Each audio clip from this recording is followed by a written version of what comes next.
Olá, vamos dar continuidade então. Eu sou o professor Júlio César Santos, você já me conhece. Vamos dar continuidade então à nossa aula importante tema execução que sempre cai na prova da OAB, tá?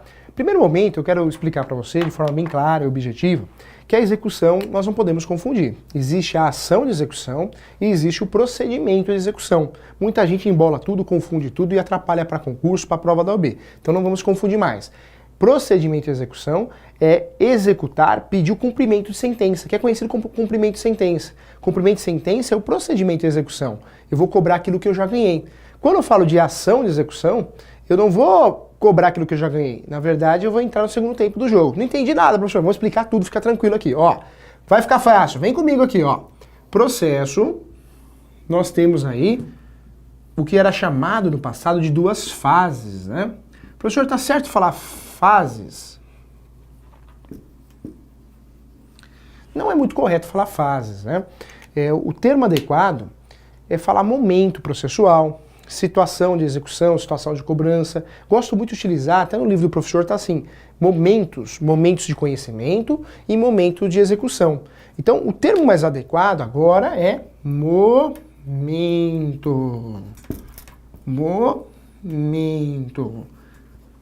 Momento de conhecimento, momento de execução.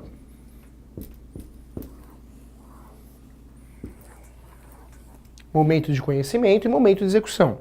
Professor, então não é mais correto falar que o processo tem duas fases?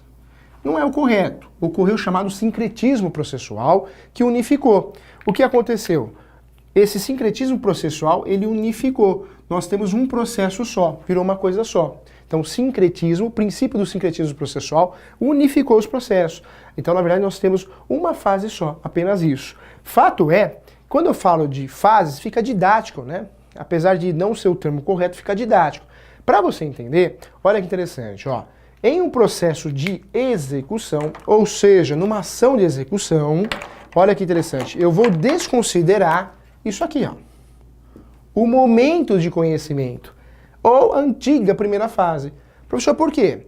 Porque se eu tenho um documento muito importante, chamado de título executivo extrajudicial, que é um baita documento, eu já consigo pular para o segundo tempo do jogo. Professor, é importante demais, eu ganho tempo, ó. Esse primeiro tempo demora, anos e anos. Se eu consigo pular no segundo tempo do jogo, olha só, eu ganhando tempo. Tempo não tem preço, né? Professor, então peraí, então quando existe uma ação de execução, é sinal que não teve o primeiro tempo do jogo, é isso mesmo. O processo, como se fosse uma partida de futebol, ele tem dois tempos. Primeiro tempo, conhecimento, segundo tempo, execução. Mas tem, né, igual a partida de futebol, dificilmente ocorre na partida de futebol, mas o processo, ele ocorre de começar no segundo tempo. Acontece isso? Acontece. Quando eu tenho um título executivo extrajudicial. Título executivo extrajudicial, cheque, nota promissória, duplicata. Quando eu tenho um documento tão importante que me permite começar no segundo tempo, imagina um documento importante para você começar no segundo tempo. Eu chamo de ação de execução. Segue a petição inicial, mas eu vou cobrar. Eu vou cobrar, olha que interessante. Quando tenho o primeiro tempo e o segundo tempo, não há que se falar em ação de execução. Olha só, vamos apagar aqui, ó, porque nesse caso agora teve o primeiro e o segundo tempo. Quando teve o primeiro e o segundo tempo, eu estou falando, né, que eu ganhei aqui, ó, porque aqui tá no meio do caminho tem a sentença, ó, a sentença aqui, ó. Se tem a sentença, eu vou cobrar aquilo que eu ganhei no processo de conhecimento. Conhecimento, eu vou conhecer os meus direitos. A fase de conhecimento, ou momento de conhecimento, eu vou conhecer os meus direitos. Já a fase de execução, ou momento de execução, eu vou cobrar os direitos que eu ganhei, se eu ganhei. Então, quando o processo eu tenho as duas fases, eu chamo de cumprimento de sentença. Coloca no caderno, ó. Toda vez que eu tenho as duas fases, a fase de conhecimento e a fase de execução, eu vou fazer o cumprimento de sentença. Toda vez que eu só tenho a segunda fase de execução, ou começo na segunda fase de execução, eu vou fazer o título executivo, vou usufruir do título executivo extrajudicial, eu tenho a ação de execução. Professor, então qual que é a diferença do cumprimento de sentença e da ação de execução? A ação de execução eu começo no segundo tempo do jogo, porque eu já tenho um título executivo extrajudicial. Professor, não entendi que é título executivo extrajudicial. Qualquer documento que eu não precise, ó, realmente ser reconhecido em juízo para cobrá-lo. Então, quando eu falo do primeiro momento, né, essa parte de conhecimento, na fase de conhecimento, só existe a fase de conhecimento quando esse título executivo é judicial. Título executivo extrajudicial, pula o primeiro tempo e vai para o segundo tempo do jogo. Professor, o que é considerado título executivo extrajudicial? Extrajudicial está no 784. Então vamos falar nesse momento o 515, que é o judicial. São títulos executivos judiciais, fique atento que cai na prova da OAB. Judiciais, 515. Leia com o professor. Artigo 515, títulos executivos judiciais. Primeiro, as decisões proferidas no processo civil, que reconhece a exigibilidade e obrigação de pagar quantia de fazer, não fazer ou de entregar. 2. Da decisão homologatória de autocomposição. Então a decisão homologatória de autocomposição é judicial, hein? 3. Da decisão homologatória de autocomposição extrajudicial de qualquer natureza. Então, qualquer acordo extrajudicial é considerado um título executivo judicial, embora o perigo. Olha a pegadinha aí. O judicial já é, claro, o próprio nome diz, mas o extrajudicial também. O formal e a certidão de partilha exclusivamente em relação ao inventariante. Também. Pois, crédito de auxiliar de justiça, custas, homoluentes, honorários, também. Então, olha só o oficial de justiça podendo executar aí, né? E esse título é considerado judicial. A sentença penal condenatória transitada em julgado. Tá vendo? Tudo isso é judicial, hein? Sentença arbitral. Sentença arbitral é judicial, não é extrajudicial, hein? É judicial. Olha só, a sentença estrangeira homologada pelo Superior Tribunal de Justiça. O Superior Tribunal de Justiça é ele que homologa a sentença estrangeira, hein? E é considerado judicial. A sentença e a decisão interlocutória estrangeira após a concessão. Olha que interessante. Então, tudo isso é considerado título executivo judicial, 515.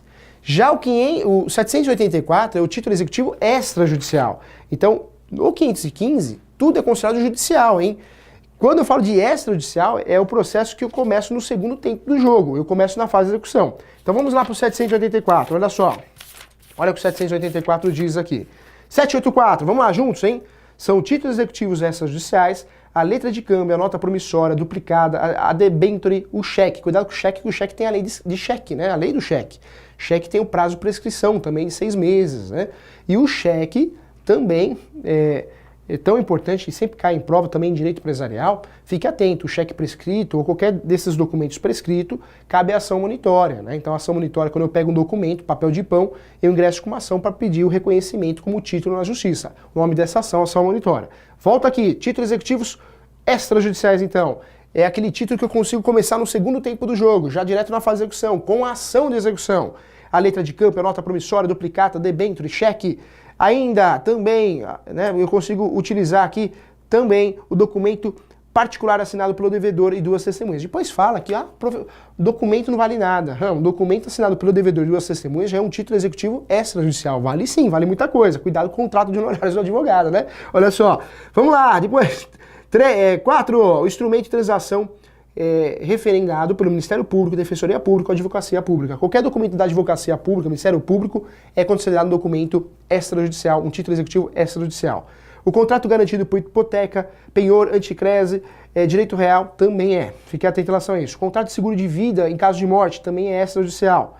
O crédito decorrente de foro e laudêmio também é extrajudicial. Fique atento. O crédito documentadamente comprovado decorrente de aluguel. Então, o contrato de aluguel também é título executivo extrajudicial. Fique atento, hein? Olha só, aqui mais. Depois, aparece aqui também a certidão da dívida ativa da União, também é. O crédito referente à contribuição ordinárias ou extraordinárias de condomínio também é extrajudicial. A certidão expedida por serventia notorial. Então, olha só, o cartório tem no poder aí de um título extrajudicial. Todos os demais títulos aos quais a disposição expressa por lei. Então, se aparecer uma lei que fala que outro documento é um título executivo extrajudicial, também é. Olha a proteção do código. Então, a execução tem que entender isso aqui, ó, para a prova da OAB. Eu preciso entender a diferença de um para o outro. Quando eu falo 515, título judicial.